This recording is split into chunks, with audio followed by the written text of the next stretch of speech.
அன்பிற்கினியவர்களே, நான் உங்கள் மதுரை சுவாமிகள். ஒவ்வொரு கருவிகளையும் எவ்விதம் பயன்படுத்துவது அப்படிங்கிறதுக்கு உதாரணத்துக்கு ஒரு ஜோதிடத்தை எடுத்துக்கிடுவோம்.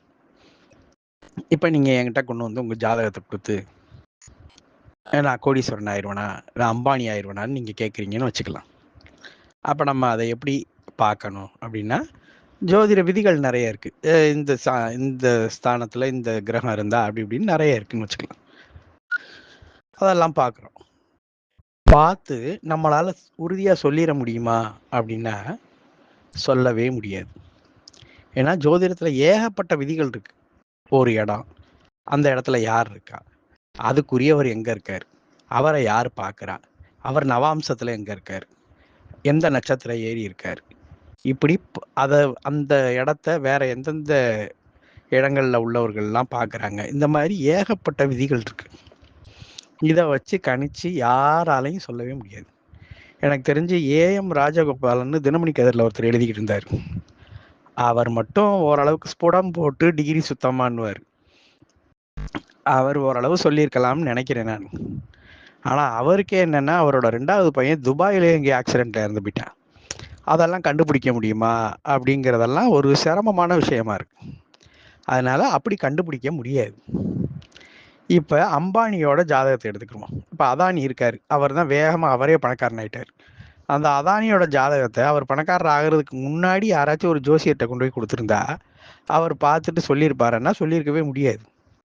அதே இது அவர் இப்போ கோடீஸ்வரன் ஆனதுக்கப்புறம் அவரோட ஜாதகத்தை போட்டு இவருக்கு வந்து இந்த ஸ்தானத்தில் இவர் இருக்காரு, அதனால தான் பணக்காரர் ஆயிட்டாரு, 10ல் சனி இருக்காரு, குரு பார்க்குறாரு, அதனால தான் இவர் வந்து ஜெயிச்சிட்டாரு. இது இப்படி இருந்தால் கூட ஸ்மாரான ஜாதகமாக இருந்தாலும் இது இப்படி வர்றதுனால இது வந்து விபரீத ராஜயோகம் அப்படின்னு என்னத்தையாச்சும் சொல்லிக்கிட்டே இருக்கலாம். அப்போ எப்படிங்க கணிக்கிறது அப்படின்னா, ஒரு பகுத்தறிவோட வந்து செயல்படணும். உதாரணத்துக்கு கோபிநாத் ஒரு விஷயத்த பேசும்போது சொல்லுவார், ரோல்ஸ் ராய்ஸ் காருக்கு வந்து டிவியில் நீங்கள் அட்வர்டைஸ்மெண்ட் பார்க்க முடியாது. ஏன் அப்படின்னா, டிவி பார்க்குறவங்கெல்லாம் ரோல்ஸ் ராய்ஸ் கார் வாங்க மாட்டாங்க. ஆனால் எங்கே அதோட விளம்பரத்தை பார்க்கலான்னா, பிளெயினில் நீங்கள் போனீங்கன்னா பிளெயினில் உங்கள் சீட்டுக்கு முன்னிருக்கையோட பேக் சைடு புத்தகங்கள்லாம் வச்சுருப்பாங்க. அந்த புத்தகங்களில் ரோல்ஸ் ராய்ஸ் காரோட விளம்பரங்கள் இருக்கும்.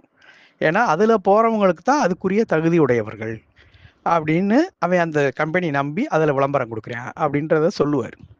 அதை போல் இப்போ ஒருத்தர் ஜாதக கட்டை தூக்கிக்கிட்டு ஒரு தெருக்கொடியில் இருக்கிற ஒரு ஜோசியர்கிட்டையோ அல்லது ஒருத்தர்கிட்ட போய் கொடுக்குறாரு அப்படின்னா, நம்மளே ஒரு பகுத்தறிவை பயன்படுத்தி இவரால் இவ்வளோ தூரம் தான் ஆக முடியும் அப்படின்னு கண்டுபிடிச்சார். இவர் அம்பானியெல்லாம் ஆக மாட்டார். தெருக்கோடி ஜோசியன்ட்டு ஜாதக கட்டை தூக்கிட்டு வர்றவர் எப்படி அம்பானி ஆகிறதுக்கு வாய்ப்பே கிடையாது அப்படின்னு கண்டுபிடிச்சிடலாம். அப்போ செல்வந்தர் ஆகிறது அப்படின்னா என்ன அப்படின்னு ஒரு கேள்வி வருது. எல்லாருமே அம்பானி அதானி ஆயிடுறது தான் செல்வந்தர் ஆகிறதுனா அப்படி கிடையாது.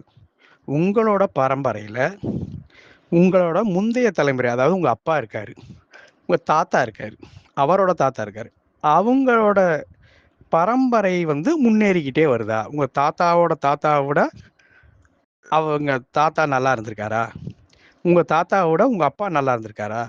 அதை விட மேம்பட்ட சூழ்நிலையில் நீங்கள் வாழ்கிறீங்களா? இதுதான் செல்வந்தர் ஆகிறதுக்குரிய அளவுகோல். புரியுதுங்களா? அப்போ ஓரளவுக்கு நீங்கள் வரலாம். ஒருத்தர் வந்து சொந்த தொழில் வச்சுருக்காரு, அப்புறம் அவர் மகனை கவர்மெண்ட் ஆஃபீஸர் ஆக்குறாரு, அவர் பையனை கொஞ்சம் படிக்க வச்சு ஒரு அமெரிக்கா கூட அனுப்புறதுக்கு வாய்ப்பு இருக்குது. புரியுதா? அந்த மாதிரி ஸ்டெப் பை ஸ்டெப்பான முன்னேற்றங்கள் வர்றதுக்கு வாய்ப்பு இருக்குது அப்படின்னு சொல்லி நம்ம பகுத்தறிஞ்சு இதை கண்டுபிடிச்சி சொல்லலாம். இப்போ நம்ம மலர் மருந்துகளையும் இதே மாதிரி தான் பயன்படுத்துகிறோம். நம்ம மலர் மருந்துகள் கொடுக்கறது மட்டும் ஏன் ஹிட் ஆகுது அப்படின்னா, சும்மா மலர் மருந்துகளை கொடுத்துருக்கதை மட்டும் வாசித்து நம்ம அதை கொடுத்தா சரியாக வராது. இப்படி பொருத்தி பார்க்கணும் இவங்களுக்கு எது சரியாக வருதுன்னு. இந்த அடிப்படையில் ஒவ்வொரு கருவிகளையும் பயன்படுத்தும் போது நமக்கு தேவைப்படுகின்ற விஷயங்களில் வெற்றி பெறுவதற்கு வாய்ப்பு இருக்கிறது.